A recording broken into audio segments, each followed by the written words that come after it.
Febbraio 1906, Deir el-Medina, Tebe. Si svuota la tomba di Ka, responsabile delle opere del faraone, trovata intatta.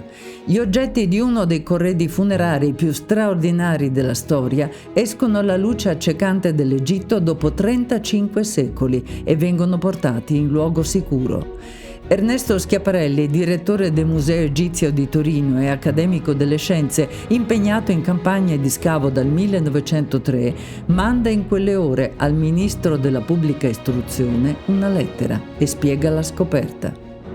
Eccellenza, lungo la parete di fronte alla porta era un grande sarcofago di legno incatramato che includeva una cassa completamente dorata della mummia della moglie del defunto, Merit.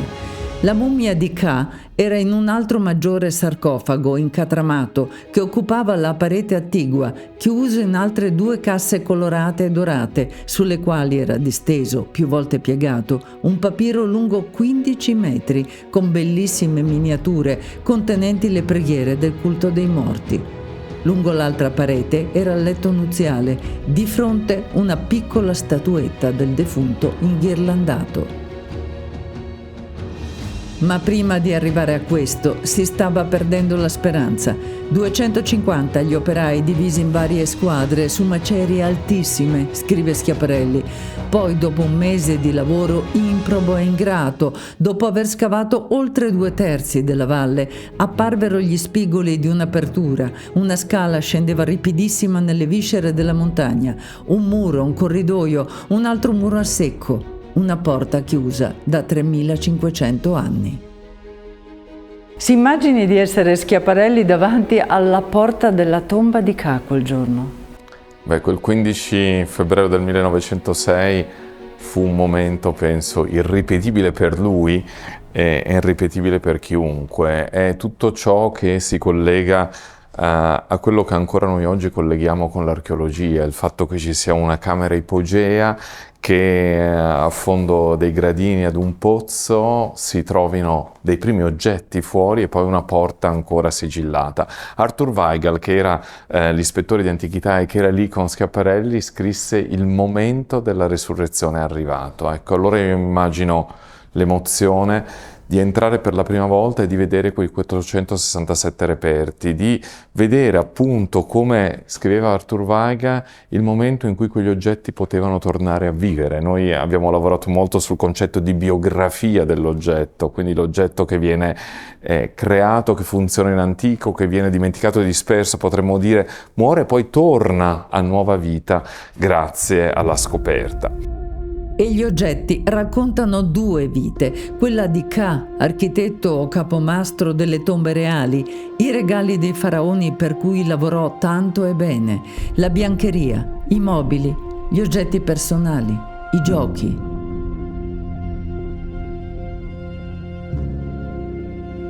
E la vita di Merit, moglie amatissima, è morta giovane, all'improvviso, prima di lui.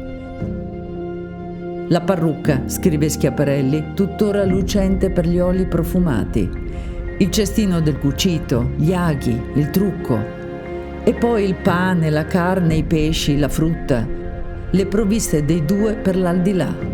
Le farà analizzare, precursore anche in questo. Aglio e cipolle. Quando entrammo nella tomba, scriveva Schiaparelli, conservavano un odore acre e acuto e una tale freschezza da non potersi pensare che fossero stati raccolti quasi 35 secoli innanzi. Nell'ultimo secolo milioni di persone hanno guardato incantate la magia ferma nel tempo della tomba. Nel 1924 il Museo Egizio di Torino apre nuove sale per ospitare migliaia di oggetti, frutto delle campagne di scavo di Ernesto Schiaparelli, tutte documentate, passo dopo passo, così.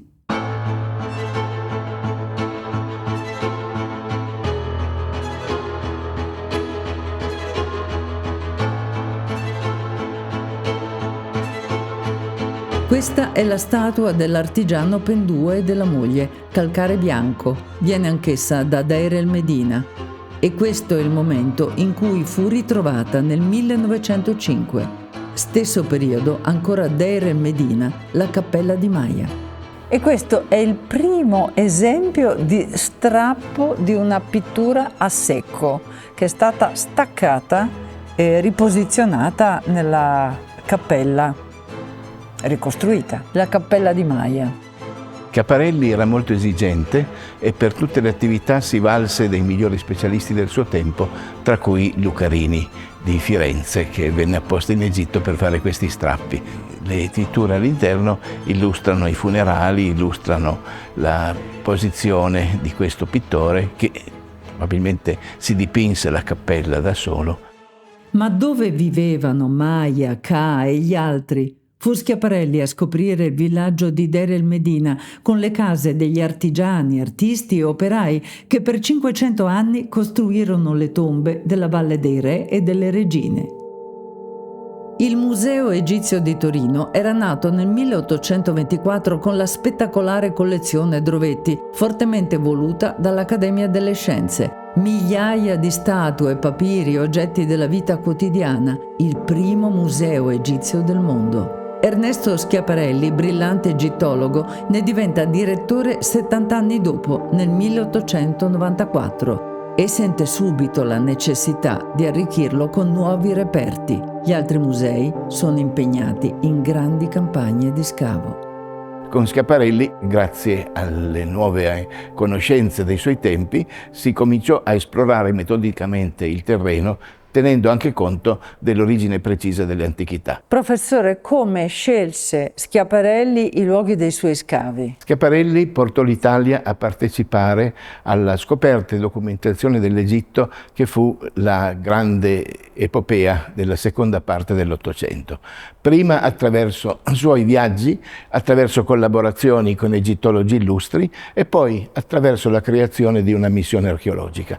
La missione archeologica fu occupata in siti che Schiaparelli aveva in qualche modo adocchiato in precedenza, lungo tutta la valle, fino ad Assuan, alla cataratta. La Valle delle Regine è stato il suo colpo di fortuna.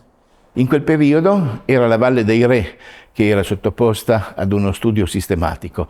Più trascurata invece l'altra valle destinata alle regine, lasciata in disparte perché molti sepolcri risultavano saccheggiati e anche gravemente danneggiati. E invece? E invece ebbe l'avventura di trovare niente meno che la sepoltura della regina di Ramesse II, la famosa Nefertari, e con il suo ricchissimo corredo di meravigliose iscrizioni policrome ancora relativamente ben conservate. È il 1904, scrive Schiaparelli, col fervore dei lavoranti quando sanno di essere vicini alla scoperta, i mucchi di macerie che coprivano la scala vennero in breve sgombrati. Sull'architrave si leggeva il nome della consorte di Ramesse II, signora di bontà, di dolcezza e di amore, sovrana del sud e del nord, Nefertari Mirinmut. La tomba, appartenuta ad una delle più celebri regine d'Egitto, era di singolare bellezza. Disgraziatamente, per le molte infiltrazioni di acqua piovana tra la roccia e lo strato di stucco, questo era in alcuni punti caduto e in altri minacciava di cadere. Il primo lavoro di consolidamento avviene subito, così come la documentazione completa che porterà ad un prezioso modello in scala della tomba. Scoperta sensazionale, anche se la tomba era stata saccheggiata in tempi antichi.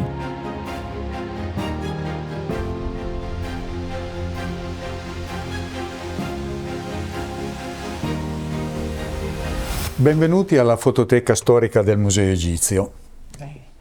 Quante immagini avete qui? Qui sono conservate circa 45.000 immagini fra negativi su lastra di vetro e celluloide e fotografie stampate su carta. Delle missioni Schiaparelli abbiamo circa 1.500 immagini che documentano il suo ventennio di scavi, dal 1903 al 1920. La macchina fotografica diventa uno strumento per l'archeologo. Che macchina è questa? Il museo disponeva allora di 3 macchine fotografiche, questa è quella mediana. Erano macchine fotografiche costituite da un banco ottico, tutta in legno naturalmente, che attraverso dei volet permetteva di inserire delle lastre fotografiche su vetro di vario formato per poterle poi sviluppare come pretendeva Schiaparelli. Quando le immagini erano di particolare importanza si voleva verificare immediatamente la bontà dello scatto facendo lo sviluppo sullo scavo stesso. Dopodiché lo scavo riprendeva, ma tutto si fermava un attimo quando si trattava di verificare appunto se lo scatto importante era venuto. Lui capisce che l'archeologia e la ricerca, l'inserire l'oggetto all'interno di un contesto archeologico, comprenderlo all'interno del paesaggio nella successione stratigrafica, permetteva di costruire una storia. Di questo ne era talmente consapevole che nel riallestire le sale con gli oggetti che arrivavano, lui aveva dei quaderni di fotografie che erano fruibili nelle sale, in cui i visitatori potevano vedere da dove provenivano gli oggetti e quindi comprendere l'oggetto all'interno di un contesto.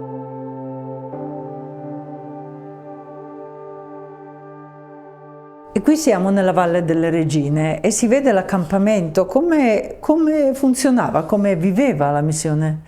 Qui siamo all'interno della valle ed è l'accampamento. L'accampamento, come potete vedere nelle immagini, era costituita da un attendamento, quindi una serie di tende, ne aveva 8 a sua disposizione ed erano tende militari, quelle utilizzate dal governo all'epoca appunto della campagna d'Africa. In mezzo alle tende, in questo caso, o comunque nelle immediate vicinanze, c'era sempre questo casotto in muratura che ospitava 3 piccoli ambienti. Abbiamo anche una piantina, 3 piccoli ambienti dove uno era riservato al laboratorio fotografico, quindi perfettamente oscurabile, dove era possibile aprire i volet e inserire le lastre nei bagni per procedere allo sviluppo. E c'è anche chi sta costruendo le casse per portare via i reperti? Ecco, qui intorno vediamo appunto queste tavole di legno in attesa di essere lavorate e altre che invece sono già state trasformate in casse per gli imballi necessari per spostare le antichità. Abbiamo anche il nome del falegname che faceva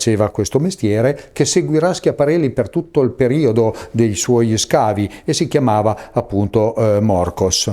Ma quanto sono diversi gli scavi di oggi? L'archeologia è molto cambiata, ci sono i musei continuano a scavare, anche noi continuiamo a scavare in Egitto, però lo facciamo in un'ottica completamente diversa. Non esiste più la condivisione, il partage, la suddivisione dei reperti che vengono trovati, tutto rimane in Egitto, ma lo scavo è finalizzato a ricostruire la storia, a comprendere il nostro passato, a ricostruire la nostra memoria e a contestualizzare gli oggetti.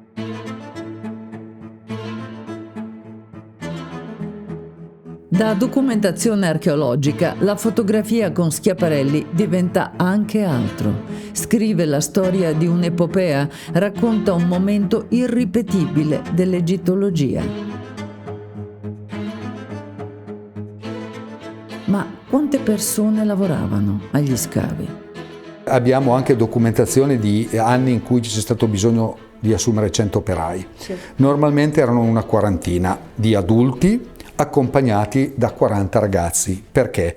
L'adulto era la persona che lavorava con la turia, quindi questa zappa, ed era quello che procedeva lentamente, partendo sempre dal basso verso l'alto, procedeva appunto allo scavo. E dietro gli stava immediatamente un ragazzino, una persona molto più giovane, con lo zambil, ossia una cesta, che provvedeva a portar via il materiale man mano che l'adulto gliela riempiva e la sostituiva con un'altra. Quanto venivano pagati? Sappiamo che un operaio costava 4 piastre al giorno, 3 al sud e 4 al nord. I bambini, i ragazzini venivano pagati 2 piastre e mezza. Sui libri paga che possediamo vediamo che ogni tanto c'è mancia, bakshish, bakshish, bakshish, perché quindi arrotondava lo stipendio, e lo stipendio era quello che si dava a tutti gli operai, quindi di tutte le missioni archeologiche, e Schiaparelli su questo stava attentissimo anche. I tempi certo allora erano ancora diversi, ma raccomandava: assumi dei cristiani ma anche dei musulmani, per non ingenerare dei malcontenti. Diplomazia archeologica. Certo, sì. Un lavoro duro per pochi soldi. Per l'organizzazione delle campagne Schiaparelli si appoggiava alle missioni francescane, poveri in mezzo ai poveri. Lui aiuterà fondando scuole, ospedali, asili, ambulatori in 30 paesi, dal Medio Oriente alla Cina. Filantropo anche in soccorso degli emigranti italiani ed egittologo, quasi una doppia vita. La visione di Schiaparelli fu anche quella di scavare in tutto il paese, e scavare non solo nelle grandi capitali, ma di scavare in siti provinciali, gli scavi di Cavalcabia, di Hamamia, e che rendono questo museo ancora oggi davvero importante nel suo ruolo internazionale per la peculiarità della cultura materiale che proviene quindi da varie parti del paese. Queste le pitture della tomba di Iti e Neferu, oggi nel Museo di Torino.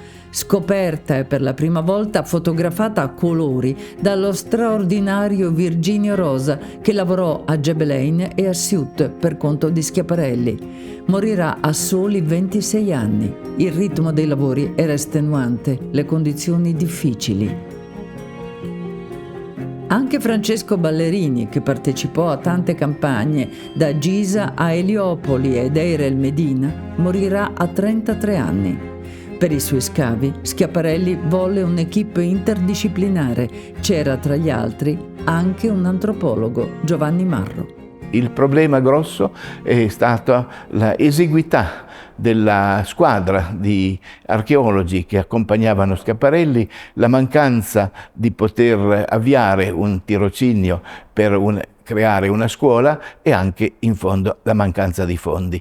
E per ultimo la Prima Guerra Mondiale, che fu quella che praticamente chiuse questo glorioso capitolo dell'archeologia italiana in Egitto.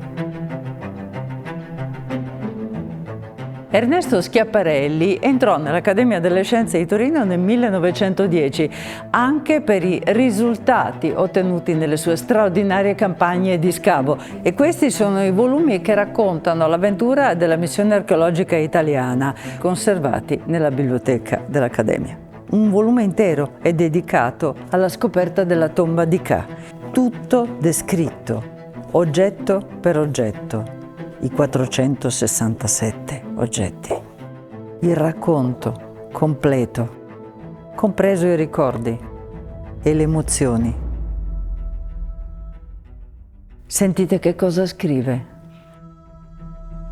Sollevato il coperchio, apparve come in una visione la mummia di Meret, col capo e parte del petto coperti da una bella maschera dorata, in una posa languida e stanca, come di persona che riposi e che sogni, coi grandi occhi impietriti della maschera, ma pure pieni d'angosciosa espressione. Pareva fissare noi tutti che le stavamo attorno, quasi ad implorare che la lasciassimo in pace.